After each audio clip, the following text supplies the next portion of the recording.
Clara answered in perfect Italian before I could ask who had betrayed me. The crystal glasses had not stopped trembling from the toast when the room changed shape around that one sentence. It came from the far end of my conference table, soft and precise, each syllable cut clean as a razor. The four Sicilian envoys had been speaking too fast for anyone outside old family bloodlines to follow, confident in the privacy of their language, confident that my secretary was just another polished American woman taking notes with lowered eyes. Then Clara lifted her gaze from the legal pad beside my right hand and replied to them in fluent Italian, so pure it carried the dust of another coast. Not textbook, not tourist, native. The 6 men from my inner circle went still in their chairs. One of the visitors lowered his cigar without realizing it had burned to ash. I did not move at all, because men like me survive by noticing what should not exist. Clara Bennett had worked outside my office for 11 months, 7 days a week when I required it. Never late, never loud, never careless with a single document. Her resume said Boston. Her schooling said Connecticut. Her references said discipline, discretion, and no living ties worth exploiting. Her voice in English was measured, clean, impossible to place. In my world, that kind of careful emptiness was either professionalism or camouflage. I had accepted professionalism because she made herself useful and invisible at once, and useful people are given room until they become dangerous. Now she was speaking to dangerous men like she had known them all her life. The oldest envoy, Salvatore Rizzi, turned toward her with open disbelief sharpening his lined face. He had been smiling a moment earlier, trying to sell me loyalty with one hand and hide contempt with the other. That smile died first. Then his eyes narrowed, as if searching her features for a ghost he had buried years ago. Clara must have seen it happen. Her pen stopped above the page. One drop of black ink spread into the paper like blood soaking linen. I finally leaned back in my chair. "Say that again," I told her. My voice did not rise. It never needed to. She looked at me then, and for the first time since she entered my employment, Clara Bennett failed to mask what she felt. Not panic. Something harder. The terrible stillness of a person who knows a locked door has just opened behind her. I said, she answered in English now, that his numbers don't match the shipping report he gave you. No apology. No scrambling lie. Just the fact that mattered most in the room. Silence thickened. Salvatore's nephew pushed his chair back an inch, too quickly, and one of my men near the wall shifted his hand inside his jacket. I raised 2 fingers without looking at him. He stopped. This was no longer a problem of guns. It was a problem of truth, and truth rearranges power faster than bullets when the right people hear it. Salvatore gave a low laugh, but it came out thin. Your secretary has an unexpected ear. Clara set her pen down with care. And you have 3 missing crates between Newark and Red Hook. That was the moment the meeting stopped belonging to the Sicilians. If you've ever seen a liar realize his secret has chosen its own witness, then you know the expression that crossed Salvatore's face. He did not fear being embarrassed. Men like him can survive shame. He feared losing leverage. He feared I would understand he had arrived at my table already stealing from me. The cost in that room shifted from politeness to power. I kept my eyes on Clara. Every file I had ever approved on her moved through my head with mechanical speed. No Italian language listed. No overseas family. No maiden relatives. No church records. No dual citizenship trail. Someone had built her paper life with deliberate gaps, and I had either missed them or chosen not to look too hard because she was efficient and because I had wanted one person near me who did not ask for more than a paycheck. The realization did not feel like anger yet. It felt colder than anger. It felt like a calculation beginning. Continue the numbers, I said. Not to Salvatore. To Clara. Her throat moved once. Then she opened the folder in front of me, slid one custom sheet free, and stepped into the conversation she had hidden from me for almost a year. The weights were altered after Palermo, she said, her voice steady again. The route report was rewritten in Newark. Whoever changed it assumed no one here could read the handwritten corrections in the margin. She touched the page. Salvatore froze mid-breath. And in that tiny motion, with 6 of my men watching and 4 foreign envoys suddenly uncertain which side of the table was safest, I understood 2 things at once. Clara Bennett had lied about her past, and she had just saved me from being cheated inside my own house. Cold light from the chandelier flattened every face at the table, turning sweat into shine and suspicion into something almost metallic. The handwritten report still rested beneath Clara Bennett's fingertips, one page of paper suddenly heavier than a gun. Across from me, the 4 men from the Sicilian visiting delegation had stopped pretending this was a routine negotiation, and the 6 men of my inner circle had gone so still that even the clink of melting ice sounded intrusive. In my world, silence usually came before violence. This silence came before recognition. I did not look at Clara Bennett first. I looked at Salvatore. A second earlier, he had been smooth, offended, almost amused by my scrutiny. Now his mouth had tightened at one corner, and his eyes had dropped to the margin notes like they had betrayed him personally. Men who lie for a living always think they can control the room until one fact arrives without warning. Then the mask slips. Then the room tells the truth for them. "Read it," I said. Just 2 words. Clara Bennett lifted her hand from the page slowly, as if she understood that every movement mattered now. Her posture remained professional, but I caught the change in her breathing. Not panic. Calculation. She had crossed a line by speaking Italian in front of men who had never heard so much as a hint of it from her before, and she knew there was no stepping back across it. Whatever fiction she had built around her life before Newark had just cracked in public. Salvatore gave a short laugh that convinced no one. A misunderstanding in translation. "No," Clara Bennett said, her voice low and precise. "It says the shipping percentage was changed after the Palermo draft. The numbers in the margin restore the original split." The room went silent again. That was the moment admiration became danger. If she had merely impressed me, the night would have remained contained. But Clara Bennett had done something more costly. She had sided with me against visiting allies, corrected a Sicilian document in fluent Italian, and exposed a lie in a room where loyalty was measured in blood and memory. Men like those across from me did not just notice courage. They hunted its source. Comment below if you've ever seen one sentence change the balance of power in a room. I leaned back in my chair and let the pause stretch until nobody could mistake who controlled it. So the revised percentages stand as fraud. One of the envoys on the far end shifted first. "Adrian Moretti, this can still be settled privately." "It already is private," I said. "And now it is settled."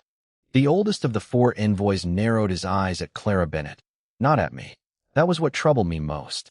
Men plotting their next move always looked toward the weak point first. To them, my secretary had just become either a tool to seize or a loose end to erase. The threat in the room changed shape right there. It was no longer about stolen money. It was about who she really was and why she had hidden it from me. I rose. The chair legs scraped against marble, sharp enough to cut through everyone's restraint. 2 of my 6 men adjusted their stance immediately, hands near their jackets, while the others watched for my signal. I gave them none. Violence was easy. Clarity took more discipline. "Everyone leaves the papers," I said. "My men will verify every page." Then I turned to Clara Bennett for the first time since she spoke. Under the chandelier glow, she looked composed in the way people do when they are holding a collapse inside their ribs. Her chin stayed level. Her eyes did not. For the first time since she entered my office months ago, I saw fear there. Not fear of the delegation, not even fear of me in the ordinary sense, but fear of what recognition would cost once it started.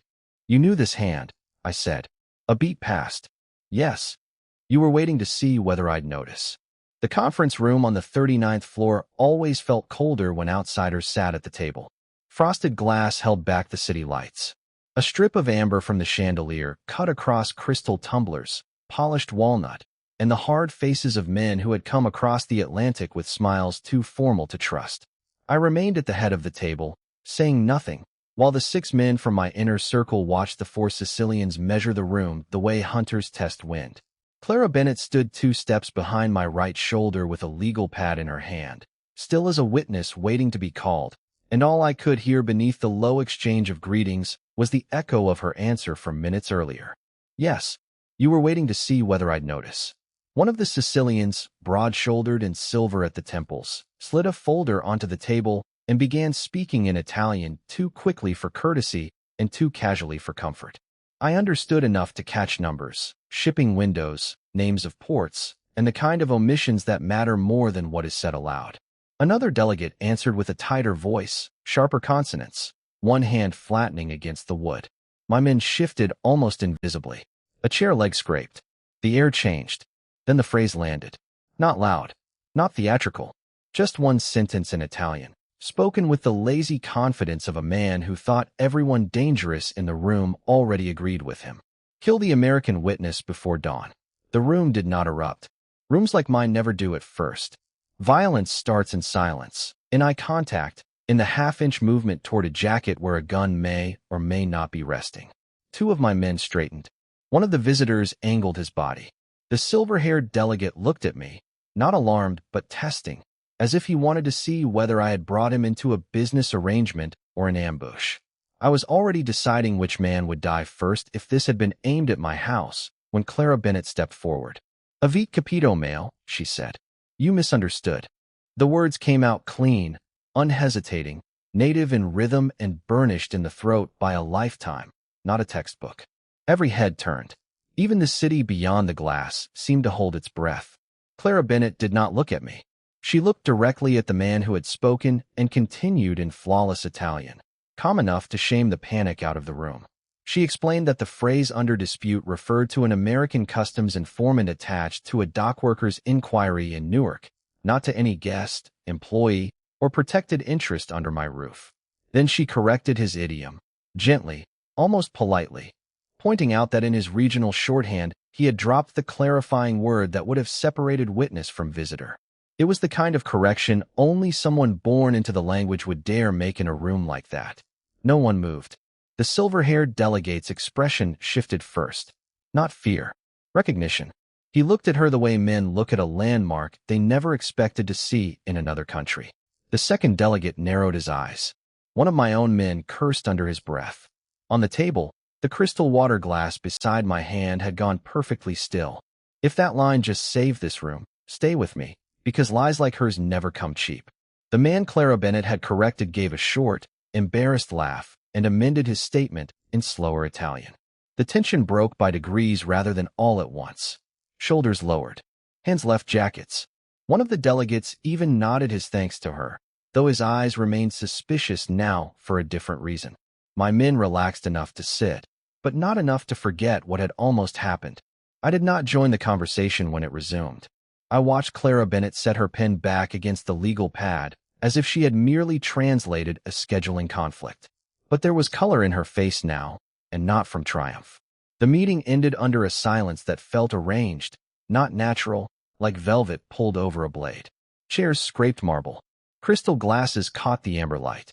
The four men from Sicily rose with measured courtesy, each one hiding a fence behind diplomacy, and my 6 trusted operatives spread out by instinct, making the room safer without making the gesture obvious. I stayed where I was long enough to let everyone believe I had accepted what happened at the table. Then I stood, buttoned my jacket, and told Clara Bennett to bring the notes to my office in 20 minutes.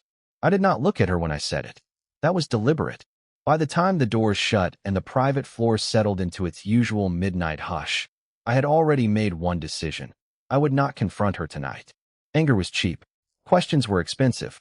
If Clara Bennett had lied to get close to me, fury would only warn her. If she had lied to survive something worse, pressure might send her running before I understood who had taught her to disappear in plain sight. I wanted the truth. My office overlooked the river, black and cold under the city lights. I poured a finger of whiskey and never touched it. Instead, I opened the personnel file I had approved 2 years earlier, the one that had once seemed almost boring in its efficiency. Community college. Temporary legal work. Clean tax history. No spouse. No children.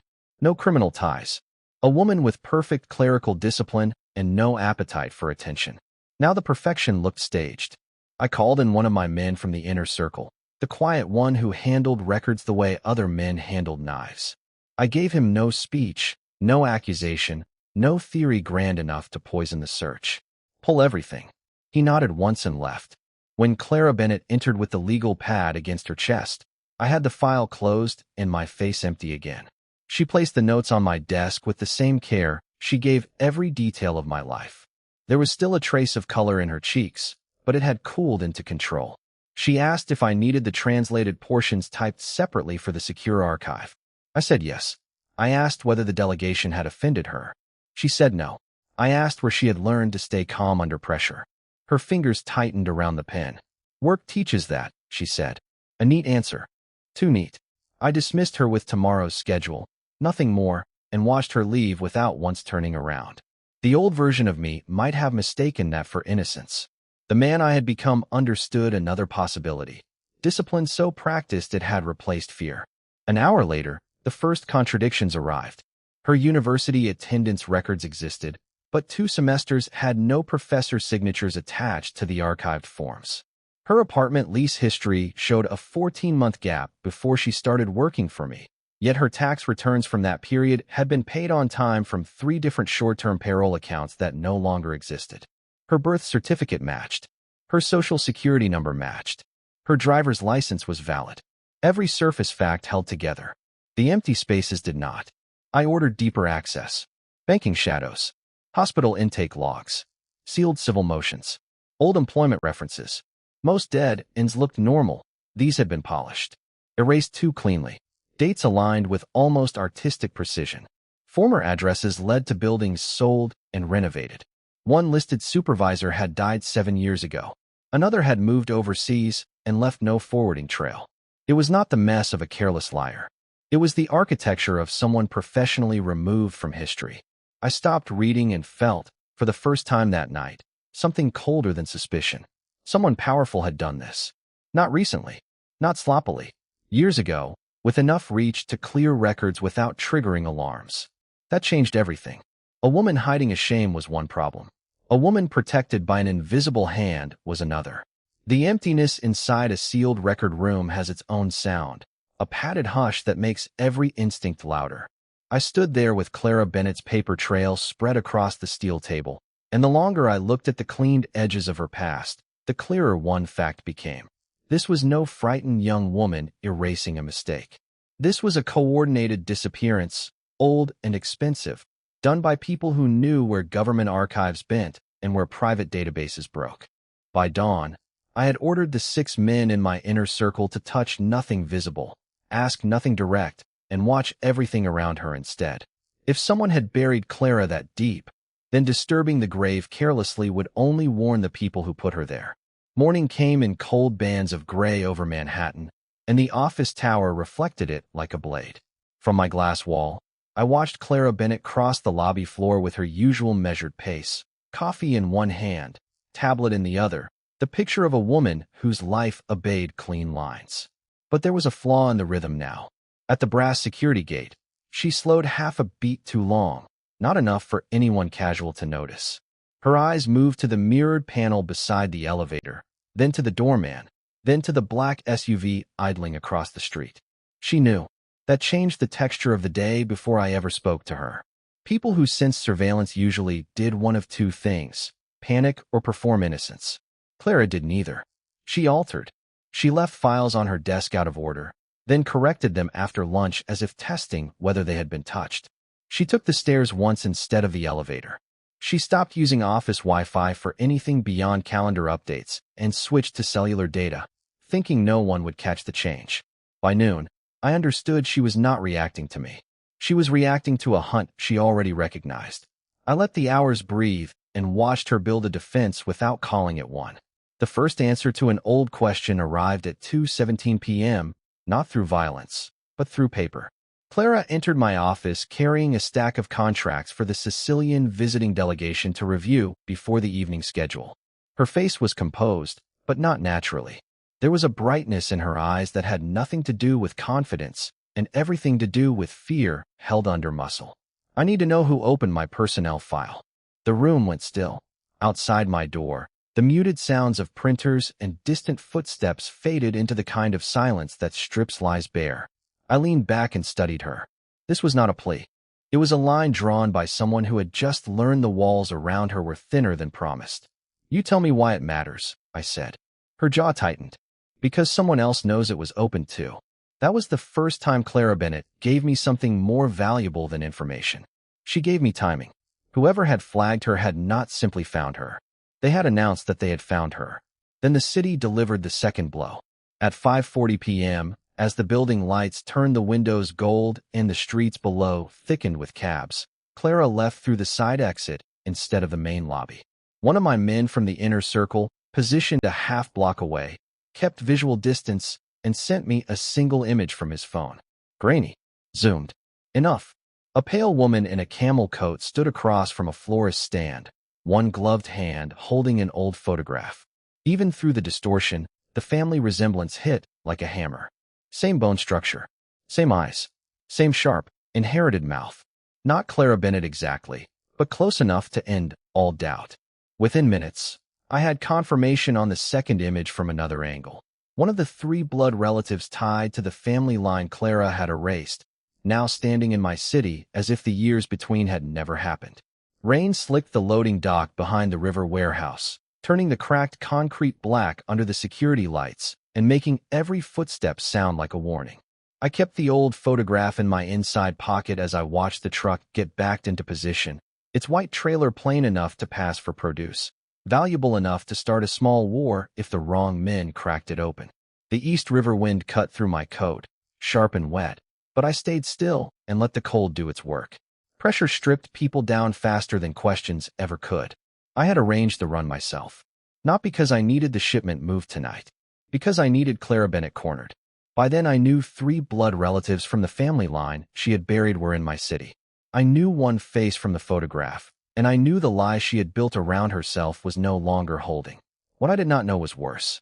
I did not know whether she had hidden that past out of fear, shame, survival, or strategy. I did not know whether the Italian she spoke in that sealed room belonged to a frightened girl who escaped something brutal or a woman still tied to a machine older than mine. And in my world, ignorance was how men ended up zipped into black bags before dawn. So I gave her a choice without naming it. I told her the cargo route had changed. I told her one of my regular coordinators was out, and I needed her in the lead car to handle manifests, calls, and last-minute reroutes if the state troopers shifted patrols near the tunnel. I watched her eyes when I handed her the folder. She took it with steady fingers, but I saw the tiny pause when she read the neighborhood names. Red Hook, Carroll Gardens. Then the final turn near the old customs yard on the Brooklyn side, where several dead-end streets made for easy ambushes if someone had sold the map in advance. She knew the risk. She got in anyway. The convoy rolled out just after 1 a.m., 3 black SUVs around the truck, 6 men from my inner circle spread between them, engines growling low as we cut through the wet industrial streets.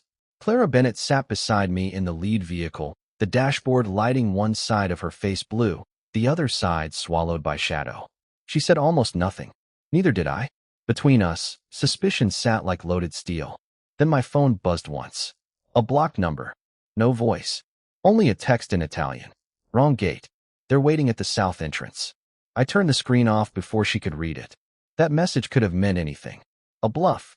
A trap inside the trap. Or proof that the network tied to her hidden life was now moving around me in real time. I kept us on the original route. I wanted to see what she would do. The first gunshots shattered the windshield of the second SUV half a mile later. Glass burst. Tires screamed. The truck jackknifed hard enough to throw sparks across the pavement. My driver swerved left, clipped a concrete barrier, and the world snapped sideways in a burst of metal, smoke, and screaming brakes. We slammed to a stop nose first against a chain-link fence. Somewhere behind us, automatic fire hammered the night into pieces. Stay down. I reached for the gun under the seat, shoved my door open, and stepped into rain and muzzle flash. 3 shooters on the catwalk above the customs yard. 2 more behind stacked shipping containers. Professional spacing. Clean angles. They knew where my men would run for cover before we ran there. One of my operatives went down near the truck's rear axle, clutching his shoulder and dragging himself through a sheet of dirty water. Another was pinned behind a forklift, firing blind. I had been right about one thing. Someone had known. Then Clara Bennett did the one thing I had not predicted. She ran toward me. Not away from the bullets. Toward them. Toward me. Rain slapped the concrete hard enough to blur the muzzle flashes into white scars. I saw Clara Bennett cut through that storm with her head down and her coat already dark with water, moving faster than fear should have allowed. My first instinct was rage. My second was worse. I understood, in one cold strike, that she was not panicking. She was reading the field.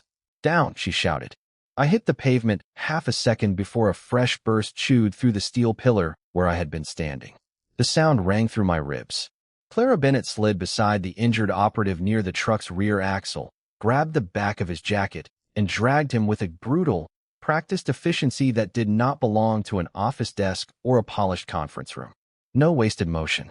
No hesitation. She pulled him behind a stack of oil drums, tore off her scarf, and tied his shoulder tight enough to make him groan through clenched teeth. Then she looked at me, not like a secretary begging for protection, like someone measuring whether I could still think under pressure. "They're not just aiming at exits," she said, breathing hard. "They're forcing a funnel. Left side in 30 seconds. I should have demanded how she knew. Instead, I trusted her. That choice cost me something I did not give easily: control. I signaled 2 of my men from the inner circle to shift right and lay suppressing fire across the loading dock. 3 seconds later, gunfire ripped through the exact stretch of concrete Clara Bennett had warned me away from. If we had stayed there, at least 2 more would have dropped. The room inside my head, the one where I kept people sorted into assets, threats, and liabilities, began to crack. We forced our way into the warehouse office and slammed the metal door. One of my 6 trusted operatives braced it with a broken chair, while another pressed a bloody palm against his side. Outside, tires screamed. Somewhere beyond the walls, one of the 4 Sicilian visitors was shouting in Italian, furious and terrified at once. Rain hammered the windows. Dust drifted from the ceiling with each impact. Clara Bennett stood in the center of that chaos, soaked, pale, breathing through pain I had not noticed before. Blood ran in a thin line from her temple down to her jaw. I stepped toward her. "Enough." She held my gaze. "No," she said. "Not enough." That word landed harder than the bullets had. I had spent hours questioning her loyalty, her lies, her hidden fluency, her place in my world. But now the evidence was no longer linguistic. It was carved into instinct, into survival, into the way she had recognized an ambush pattern before trained men did. I locked the office door myself and faced her while my men kept watch. "Tell me what this is." For the first time since I had known Clara Bennett, silence failed her. Her eyes lowered, not in submission, but in calculation, someone deciding how much truth could be released without inviting a worse fate through the door. "When I was a child," she said, "Italian was not a language I studied. It was the air in my house. Nobody moved. I was born into a family that treated violence like inheritance. Rules at dinner, codes in the hallway, men teaching children how to read a room before they could legally drive." Her voice stayed level, but I heard the strain under it, the careful pressure of old locks turning.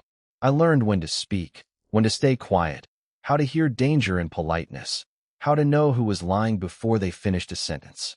One of my operatives cursed under his breath. Clara Bennett did not look at him. She looked only at me. "I left after blood was spilled," she said. "Not rumor. Not threats. Blood. Enough to understand that if I stayed, I would become part of it, and if I ran, I would spend the rest of my life looking over my shoulder." The silence after those words felt heavier than gunmetal. Nobody in that room moved at first. The amber light over the long walnut table caught the edges of crystal glasses, the polished watch faces of the 6 men in my inner circle, the unreadable expressions of the 4 Sicilian visitors, and the pale stillness in Clara Bennett's face. I had spent years building an empire by judging hesitation faster than other men judged bullets, and what I saw then was not fear of being exposed. It was the look of someone who had just recognized a trap too late. A slow clap broke the quiet. One of the 4 Sicilians leaned back in his chair as if he owned the air we were breathing. Until then, he had played the role of polite envoy, speaking only when numbers were discussed and routes were named. Now the mask came off in the smallest possible way. A faint smile, one finger tapping the table, a glance not at me, but at Clara Bennett. "So," he said in flawless English, "she finally says enough to be useful." Every instinct in me sharpened. My men shifted, not reaching for weapons yet, but setting their weight the way wolves do before a lunge. Clara Bennett turned toward the speaker with a stillness that told me more than panic ever could. She knew him, not by name, maybe not by business rank, but by the kind of danger he represented. I did not raise my voice. "Finish that sentence." His smile widened. "You invited us here to discuss ports, shipments, and mutual respect. But respect requires clean bloodlines and clean loyalties. Yours are neither." He tilted his head toward Clara Bennett. You keep a woman at your side who ran from a house that did not merely witness violence. It created it. The room changed shape around those words. Two of my operatives looked at Clara Bennett, then at me. Not with contempt. Worse, calculation. The kind that starts when men believe hidden history might become hidden leverage. Across the table, another of the Sicilians slid a sealed envelope over the wood. No sudden movement. No threat. Just paper making a dry sound against polish. Open it, he said. I did. Inside were photographs. Old enough at the edges to show real age, recent enough in their printing to tell me someone had preserved them for a reason. Clara Bennett stood in one image nearly a decade younger, outside a stone villa in Sicily. In another, she stood beside three white Italian relatives whose faces carried the same sharp bones and guarded eyes. Family. In the last photograph, one of those relatives was shaking hands with a man I knew had financed hits against Allied crews 10 years ago. A ledger page followed, then a baptism record, then a handwritten note in Italian. Not random proof. Curated proof. Clara Bennett inhaled once, carefully. They want you to think I was sent into your life. Weren't you? One of my own men snapped. That was the first spark. Not a gunshot. More dangerous. Permission. The Sicilian envoy spread his hands like a priest delivering judgment. Her blood ties connect her to people who buried fortunes, weapons, names. She disappears, reinvents herself, enters your office, hears everything, gains your trust. And tonight she admits she was raised to hear danger before it speaks. What exactly are we supposed to call that? Nobody answered, because the ugliest answer had already entered the room. I watched my inner circle fracture by the inch. One man looked ready to defend her. Two looked ready to drag her out and put a bullet in the uncertainty. The others were doing arithmetic with loyalty, risk, and survival. This was no longer about whether Clara Bennett had lied. It was about whether her lie could be used to cut the floor out from under me. Then Clara Bennett moved before I did. Not toward me. Not toward the door. Toward the envelope. Her fingers found the handwritten note, and when she spoke in Italian, the sound cut through every heartbeat in that room. Clara Bennett did not raise her voice. She held the handwritten note between two steady fingers and read it in Italian the way a priest might read a confession over a grave. Every syllable landed clean, exact, impossible to fake. The old chandelier above us shook from the wind outside, throwing pale gold across the conference table, across the guns, across the faces that had already started collapsing inward with fear. Then she translated. It says Adrian Moretti was never meant to leave this room alive, she said, and that once he was dead, the blame would fall on me, on the secretary with the false past. The room went still in a way I had only heard after gunfire. I watched the four members of the Sicilian visiting delegation, and for the first time that night, they were not composed. One looked at the note, one looked at the door, one looked at Clara Bennett as if she had become a ghost from a family they thought they had buried, and the fourth made the mistake that ends men like him. He reached inside his jacket. I moved first with my gun, but Clara Bennett moved first with the truth. Don't, she said in Italian, one word sharp as glass. Then she turned her eyes on the man at the end of the table. Tell them whose handwriting that is. He froze. Not because of me. Because he knew her. I saw it then, plain and ugly. Not a secretary speaking a language she should not know. Not a clever lie collapsing under pressure. This was blood calling blood to judgment. The oldest of the four swallowed hard. Her uncle, he said quietly. The confession hit the room harder than a shot. Clara Bennett did not blink. My mother's brother, she said. One of three people in my family line still alive when I disappeared. He taught me those phrases when I was a child. He used to say language was a key. He was right. Tonight it opened the door he thought he'd locked forever. One of my 6 operatives shifted behind me, waiting for my order. I lifted one finger, and nobody fired. That was the choice. Not violence. Not yet. I wanted the whole truth standing up. Clara Bennett laid the note flat on the table and looked at me, not pleading, not hiding. I lied about my past because my family's name was tied to men who sold loyalty for profit. I erased it to survive. But they found me when they learned I worked for you.